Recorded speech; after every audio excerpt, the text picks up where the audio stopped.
आपके पास जितने सारे मरीज आते हैं और आप उनको कैल्शियम के बहुत सारे स्रोत बताते हैं और आप भारत में बहुत सारी सस्ती सस्ती चीज़ों से कैल्शियम को उपलब्ध करा सकते हैं।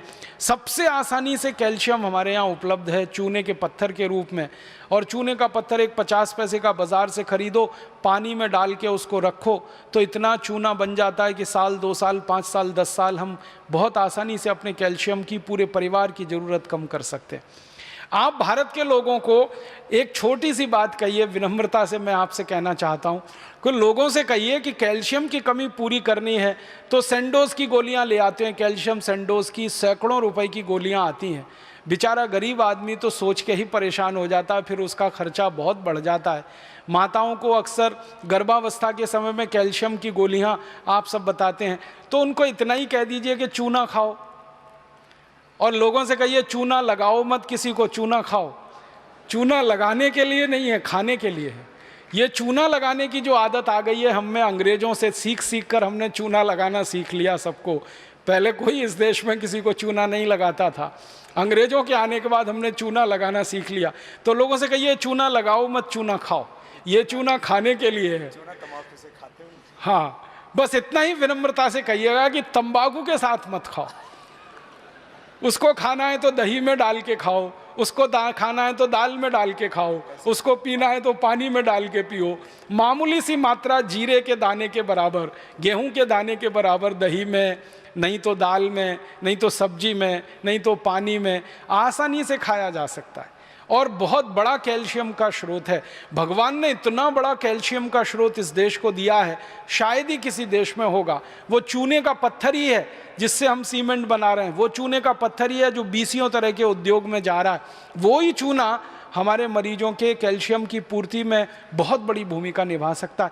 तो ये साधारण सी बातें आम आदमी के दिल दिमाग में बहुत जल्दी बैठ जाती हैं, लेकिन आप कहेंगे तो ज़्यादा अच्छे से।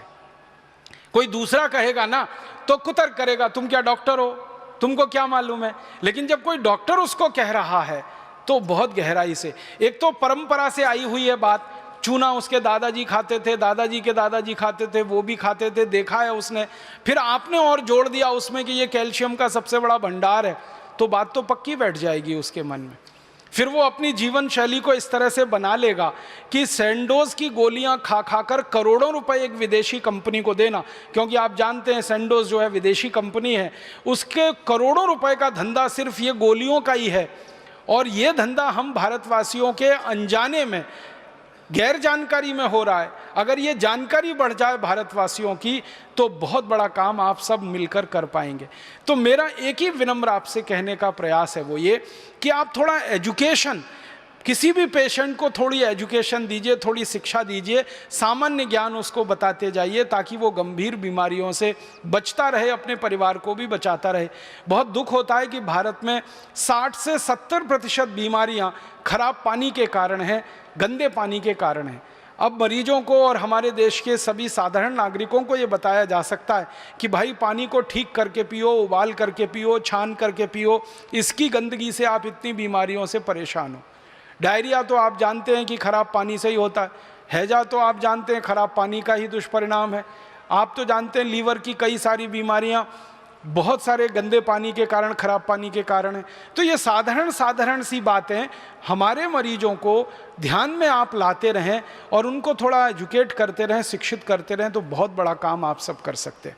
मैं एक विषय पर और आपका ध्यान आकर्षित करूंगा, और भी गंभीर एक विषय है जो मुझे आपसे कहना है, और वो गंभीर विषय ये है कि हमारे देश की सरकार ने पिछले कुछ वर्षों से एक कानून में संशोधन किया है, और उस संशोधन के कारण हमारे देश में एक बहुत बड़ा खतरा पैदा हो गया।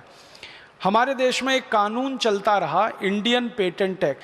1970 में मैं आपसे बता रहा था, श्रीमती इंदिरा गांधी ने एक बहुत अच्छा काम किया था। इस देश में एक कानून बनाया था, इंडियन पेटेंट एक्ट।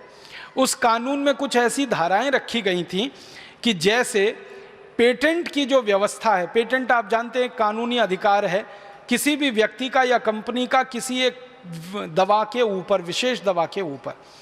तो पेटेंट का कानून श्रीमती गांधी ने 1970 में बनाया। उसमें व्यवस्था ये की गई कि कोई भी दवा कंपनी भारत में अगर पेटेंट के लिए एप्लीकेशन फाइल करेगी या पेटेंट मांगेगी तो किसी भी दवा को प्रोडक्ट के रूप में पेटेंट नहीं दिया जाएगा, सिर्फ उस दवा के प्रोसेस पर पेटेंट दिया जाएगा। मान लीजिए कोई एक दवा है, XYZ उसका नाम है, उसको बनाने की कोई प्रक्रिया है, उस प्रक्रिया को पेटेंट किया जाएगा, ना कि उस दवा को पेटेंट किया जाएगा।